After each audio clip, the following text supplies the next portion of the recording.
Hello guys, welcome back to another video. This is the part 2 of the Isekai historical romance Manhwa recommendation. Before we continue, as you can see, only a small percentage of you are actually subscribed, so if you enjoy the video, please don't hesitate to subscribe. It really helps the channel a lot and it motivates me to create more videos. Thank you for the support, and without further ado, let's get on with the first one. The first one is called The Villain's Savior by Set-san and Myungrang, an original story by Yoon Sol-ah. It is now completed with 87 chapters and its official website is Webtoon.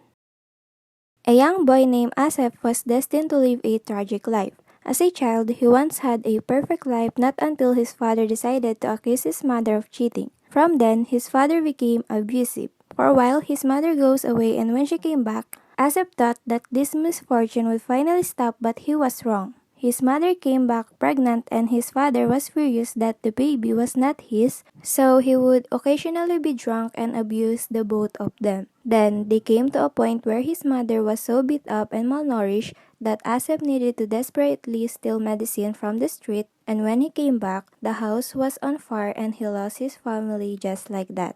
Asaf resorts to living in the streets just to survive. He lived for that for a while, not until he caught the attention of Gracia Rundle, a marquise. She later adopted him. You may thought that all is well, but this lady adopted Asaf for her own motive. She didn't see him as a son or a family, but she would do horrible things to him for her own satisfaction. This would go for quite a time until Asaf had enough and decided to kill the marquise, thus inheriting the title. That is when he became a heartless villain. Later, he will fall in love with a heroine named, but things still go bad when they found out that her crest of God, which is a marking bestowed by God to identify their soulmates, and unfortunately it is not with him. He obviously couldn't handle the revelation and all of his pent-up rage burst and he became a cursed soul, almost becoming a demon, but they eliminate him and he died a tragic death. A reader from the modern world is so invested in his story and she feels really great sympathy for Asaf. It actually came to a point where she is sad all day just thinking about him, because she was so emotionally attached to his character and therefore not able to do anything for the day. With these deep emotions, she goes to sleep, and when she woke up, she is reincarnated as the twin sister of the heroine, Elsie Tate, and she wishes to change Asaf's fate. This is a very complicated story because adult Asaf became a walking red flag. Elsa is so genuine with her feelings while Asaf wanted to manipulate her at first. At some point, you will understand his character since you never really get to experience genuine love, and of course, he doesn't deserve all the horrible things that had happened to him. But keep in mind that Asaf is a villain in this story, and as it progresses, there will be a character development and the relationship will advance on a positive note. The second one is called Like Wind on a Dry Branch by Hwayum and Dal Sao. It is currently ongoing with 33 chapters and its official website is Webtoon.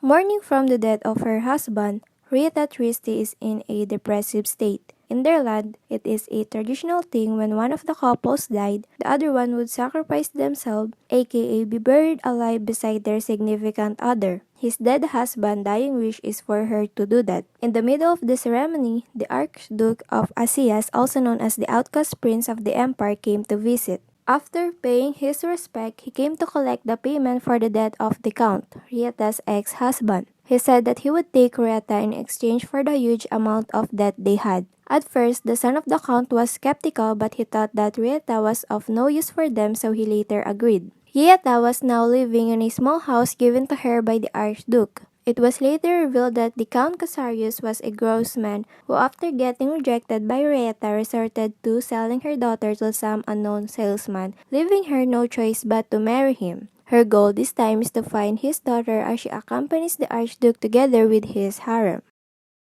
As of now, there is no romance between the two main characters since Rieta is sort of still settling down on her own, but what really hooked me is the story and the art. I just want to see Rieta happy, and there are also the struggles of the Archduke, the way he handles it together with his people, and the trust he had in each one of them is what I want to see. But of course, the thing I most anticipate is the development of their relationship because their chemistry is so powerful. I also wanted to talk about the harem of the Archduke. They are also beautiful and strong. The Archduke actually has no romantic relationship with them. He just keeps them to establish that power image to his family that he is a power-hungry man, but in reality, they are all living on their own accord and are actually accompanying him for his journey and fights. The third one is called Beatrice by Sierra, an original web novel by Ma Cherry. It is ongoing with 65 chapters and it currently has no official English translation, but it's available officially at Kakao page.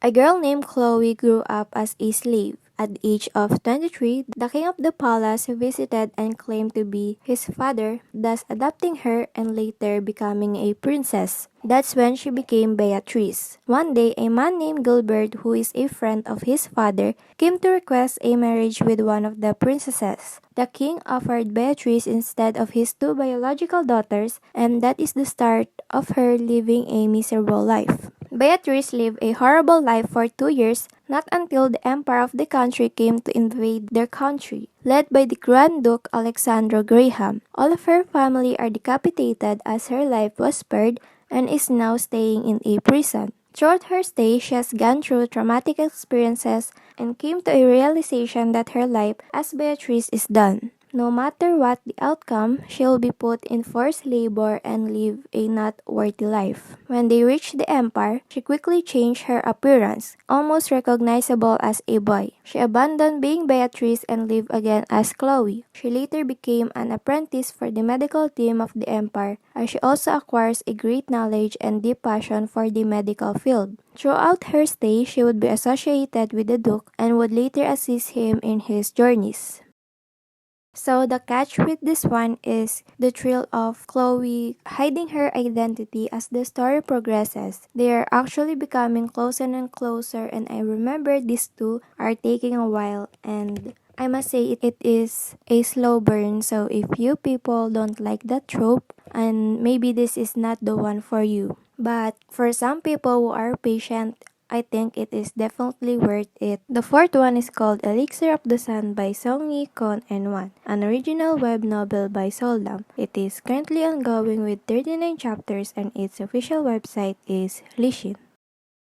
A group of people named Seo live in a village. They are known for their trademark silver hair and they possess healing powers. Once in a while, a dark Seo will be born who are also in possession of healing powers but only to themselves. Because of the difference, they are usually mistreated by others. A dark Seo named Bayan has a long desire to leave the village, but her mother won't let them. The villagers literally outcast them and Bayan was always made fun of. There was a beautiful girl in their village named Saran, and she was sent off to the palace to become as one of the concubines of the great Sun Emperor, which the villagers view as a great opportunity. A few days later, news came that Saran died. There are speculations that the emperor caused this death and not on his right mind. There is a famous gossip that he killed a mass of people and he is a bloodthirsty man causing people to be frightened of him. The palace ordered to send another girl for the emperor. Now the villagers know that whoever they send may not come back safely, so they want to send Bayan. A series of unfortunate events and sick revelations happened to Bayan, including the death of her mother, and so she agreed to go. Deep in her mind, she is afraid, but her determination to survive and somehow get revenge on the village is what kept her going. In the palace, she met the emperor in an unusual way. She thought that it will be the end of her, but is she actually the cure for the mysterious beast behavior of the great Sun Emperor? There is really not much to say. The story is there, the characters are likable and somewhat intriguing. This is one of the lots that will make you feel the chapters are not enough. And at some point, you can also expect some spicy moments from our couple since the cure of the Emperor's curse required them to be intimate with each other. The last one is called What It Means to Be You by Oh Seon and Ran Young, an original web novel by Bora Lee. It is currently ongoing with 18 chapters and its official website is Tapas. The country only princess named Violet lived a happy life, but when a project led by the royal family failed, they are forced by the people to compensate and they are left with a huge debt. Now, the royal family is left in a desperate state. An illegitimate child of Duke Blooming named Winter needed a strong assurance so he can inherit the title of his father. The only way is to marry a member of the royal family, so he actually paid for the huge debt of the royal family just so he can marry Princess Violet. It was a small happy moment for both of them, especially for Violet since she felt an instant connection with Winter, but the sudden news of her family dismantling the royal family broke it. It means that what Winter did all resorts to nothing. And that is the start of many disagreements for them. And throughout the marriage, they both suffer a lot. Violet was neglected by her husband, and every day was a living hell for her. Her husband doesn't care, her family uses her as a sort of last resort, and she was never welcomed by Winter's relative. There came to a point where she couldn't take any of it and decided to end her life. Even in her death, she has no one to say goodbye to.